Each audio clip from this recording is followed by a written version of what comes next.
Bom, bem-vindo à nossa Escola de Fundamentos. Eu quero falar um pouquinho com você hoje sobre a oração da fé.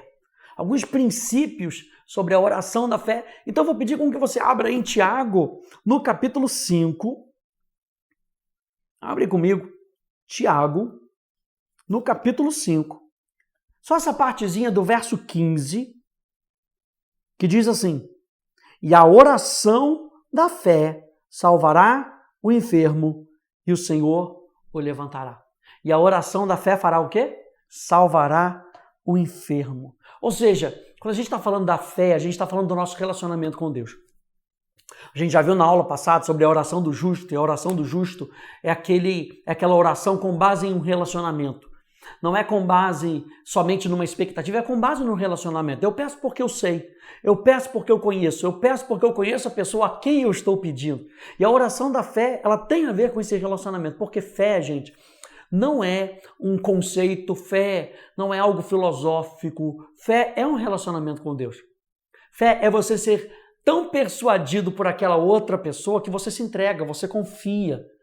Você se abre. Quando você confia, quando você se entrega, quando você se abre, você é transformado.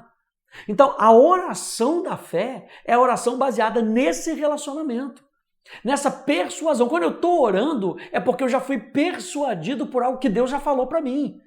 Então, a oração da fé não é uma oração mágica, não é uma oração de 5 passos, onde eu tenho que fazer todos esses passos na ordem. A oração da fé é a oração com base no relacionamento. Então, eu e você podemos orar em todas as situações. Eu e você podemos orar quando a gente está feliz.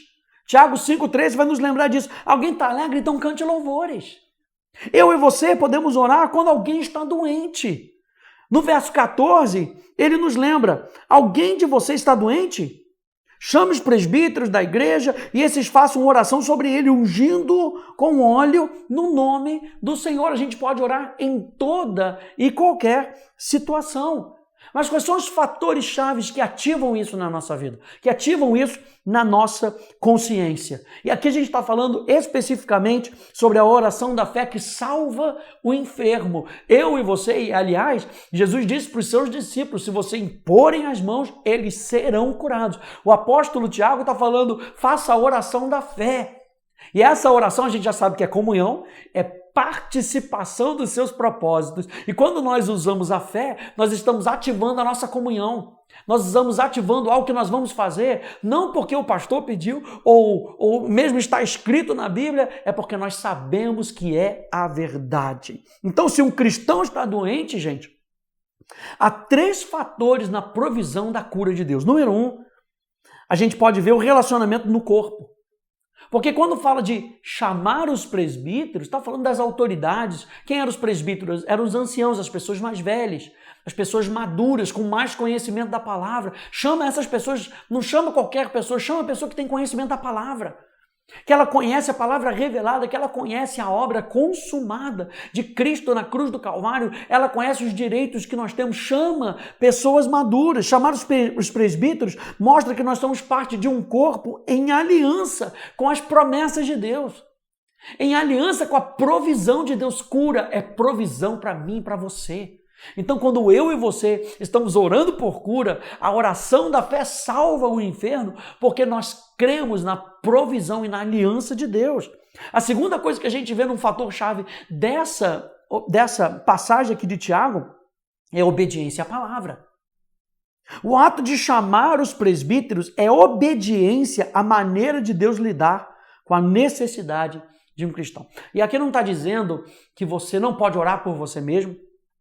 Aqui está dizendo que chamar os presbíteros da igreja está falando de pessoas maduras que conhecem a palavra, então vocês vão obedecer a palavra. Juntos vocês vão obedecer a palavra. Isso aqui é muito importante. João capítulo 14, verso 23. Se alguém me ama, guardará a minha palavra. E esse é o ponto-chave aqui. Não é só chamar os presbíteros para que eles orem qualquer coisa. Ore a palavra. Declare a palavra. E quando você for chamado, porque alguém talvez entenda que você esteja mais maduro na fé do que ele, que você tem mais palavra do que ele, porque você está se enchendo mais, ele reconhece em você uma pessoa madura que anda na palavra, declare a palavra de Deus, declare o pensamento de Deus. E o pensamento de Deus é cura, é salvação. Aliás, um dos nomes de Deus é Jeová Rafá.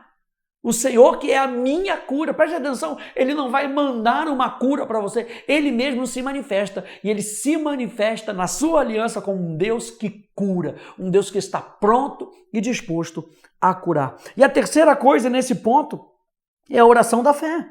Ora, a fé significa colocar toda a nossa confiança nas coisas que esperamos. Significa ter certeza das coisas que não podemos ver. A fé envolve a nossa total dependência de Deus.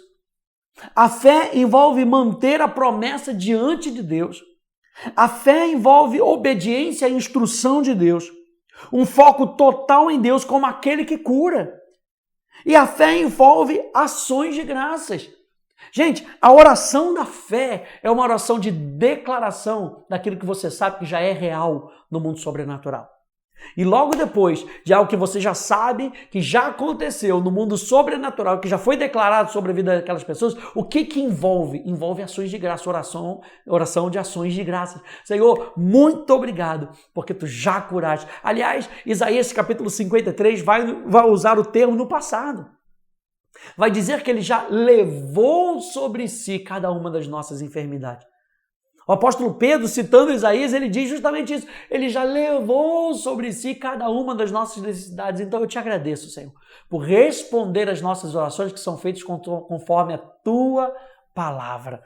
Então, gente, por que Deus quer curar? Olha só que interessante. Por que Deus quer curar? Primeiro, porque Ele é o Deus da cura. Isso aqui já tem que estar claro no teu coração. Você vai orar por alguém? Você vai orar com base na aliança de cura de um Deus que deseja curar. Ele cura para aliviar sofrimento. Mateus capítulo 14, 14. Ao desembarcar, Jesus viu uma grande multidão, compadeceu-se dela e curou aos seus enfermos. Deus cura para provar que Jesus está vivo. Atos capítulo 3, verso 15 e 16, diz: vocês mataram o autor da vida, a quem Deus ressuscitou dentre os mortos, do que nós somos testemunhas pela fé no nome de Jesus, é que esse mesmo nome fortaleceu a esse homem que vocês estão vendo e bem conhecem. Sim, a fé que vem por meio de Jesus deu a esse homem saúde perfeita na presença de todos vocês. Deus quer curar para trazer glória ao nome dele. Marcos capítulo 2, verso 12. Ele se levantou e no mesmo instante, pegando o leito, retirou-se à vista de todos, a ponto de todos se admirarem e darem glória a Deus. Quando a gente está falando de glória a Deus, a palavra glória aqui no grego ela tem o sentido de fama, de apontar para aquela pessoa.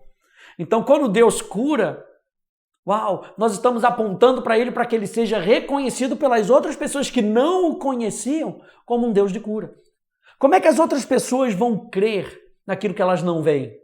Muitas vezes começa por aquilo que elas veem.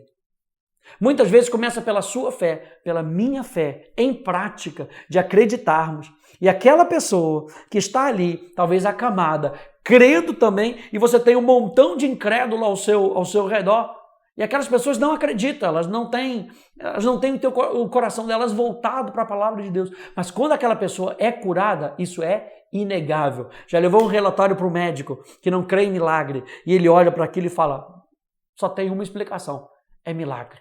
E milagre é o assunto que Deus mais gosta de fazer na minha e na sua vida. Deus é um Deus de milagres. E quando a gente experimenta esse milagre, outras pessoas também podem dar glória a Deus. Por que Deus cura? Deus cura porque Ele vai manter sua promessa. Êxodo 15, 26. Eu sou o Senhor que te sara. Por que Deus cura? Para cumprir a sua provisão em Cristo. Mateus 8, 17. Ele mesmo tomou as nossas enfermidades e levou sobre si as nossas doenças. Por que Deus cura? Para cumprir a grande comissão.